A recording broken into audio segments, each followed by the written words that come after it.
When I was younger, I was always afraid I would be ousted as being gay.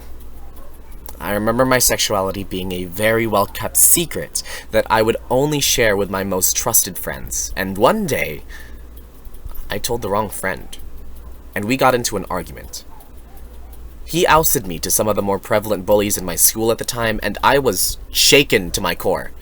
Nothing was even happening, but I had a sort of mental breakdown, one could call it, and it was only after that friend apologized that I even so much as acknowledged his existence.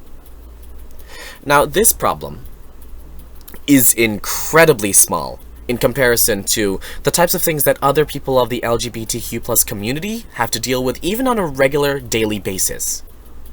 And by the end of this speech, I want you to have a reason for fighting LGBTQ+ phobia.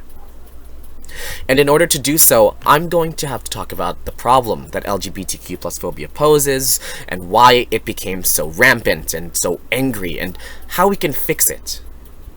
So before I start, this is your trigger warning. There have been many cases of LGBTQ+ phobia being a general hazard to people of the community, and one of the reasons why is because it's so prevalent. It's been around for such a long time. A 2020 article written on September 4th by Jonas Rollins, a publisher who focuses on history, gender, and sodomy, tells of how homosexual males were burned at the stake in the 16th century, alongside women who were seen as witches. And even today, there are cases of murder and rape. Hannah Ryan, an editor of Her Kind, an LGBTQ+ magazine, wrote an article on the 4th of April in 2021 where she describes the ambush and brutalization of a 42-year-old gay man in a secluded park, where no one was able to hear him, where he couldn't even ask for help. Tanya Lakshana, a human rights researcher, wrote on February 10th of 2020 of another incident where a drunk man attacked two gay men, eventually fatally stabbing one of them. On June 9th of 2021, Sarah Johnson, another human rights journalist, wrote of a gang rape in Brazil by three armed men who carved slurs into the victim's body. And there have been many cases of rape conversion therapy and such activities being brushed off by the police, and even public executions and stonings for being LGBTQ+ in Brunei, among other examples. Here are some of the LGBTQ+ phobic terms that have been used. There's dyke, and there's tranny, and there's fairy, and then there's fag or faggot. For some background, faggot is another word for bundle of sticks, which may seem strange in context. However, bundles of sticks were commonly used as tinder for the burnings in the Rollins article that I previously mentioned.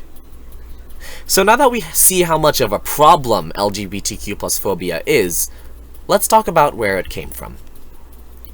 LGBTQ+ phobia was very widely accepted amongst very many Christian sects.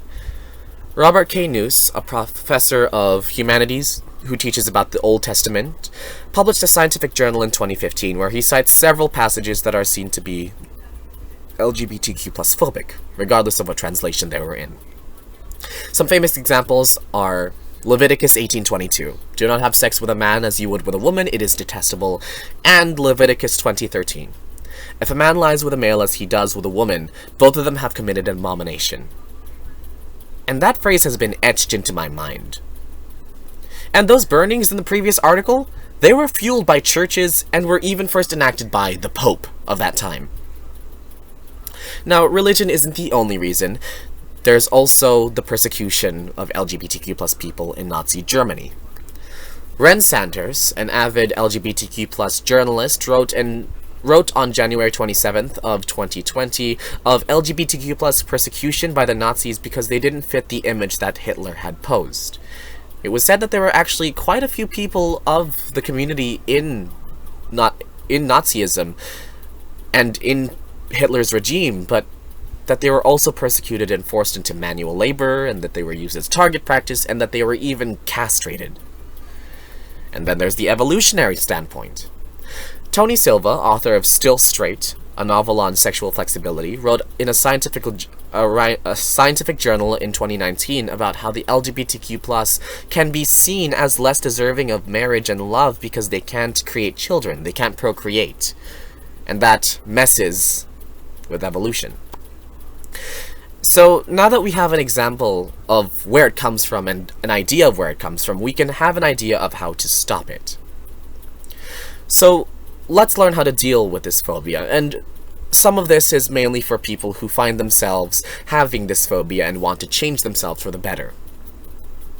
First, stop making your religion your excuse. Hiding behind a millennia-old book to give reason for your mindset is lunacy. Don't hide behind the Bible because it says that gays should die. It's a form of cowardice. Form your own opinions about the LGBTQ+ community and exactly what you think we're doing that makes you hate us. And it's also worth mentioning to those who may use the Bible as their justification that there is evidence to show that those passages could have been mistranslated. An article from April 11th, 2019 cites K. Renato Lings, who authored Love Lost in Translation, which speaks about mistranslation in LGBTQ+ in the Bible, where he explains that passages in Leviticus are very likely to be more so talking about rape and incest and pedophilia, not homosexuality. And if you still find yourself having these LGBTQ+ phobic thoughts, seek therapy. David Brookman and Joshua Kalla, both of whom are political scientists, have published a scientific journal in 2016 of their experiences with reducing transphobia through exposure, quality time, and having an open mind to understand one another. In that article, 3 months on average went by without transphobic idealism after just a 10-minute conversation. That's really all it takes. Just a 10-minute conversation with someone to confirm some biases and fault some biases. And if you find yourself on the side of, I know that LGBTQ+ phobia is bad, and I want to help others understand it, inform them. Speak out about this information, because not very many people actually know about it. And when people hear of this, they might take a stand to fight as well. Take this information to the internet specifically, because a scientific journal written in 2020 by a collection of Chinese social scientists describes how the internet can actually be used as a way to stop or lessen homophobia. And in this journal, they depict a graph showing the use of the internet and how much homophobia has lessened between the years of 2010 and 2015. So now that we've talked about why LGBTQ+ phobia is bad, what it originally stemmed from, and how we can stop it from happening, we can do what we can to stop it from continuing to threaten lives. I was outed once, and I had reasonable fear as to why I wouldn't want to be. And it wrecked my life for quite some time, but now that I know that there's nothing wrong with my sexuality, now that I know that there are people who have gone through worse, and now that I know how we can fix the problem, I urge you all to join me in stopping LGBTQ+ phobia.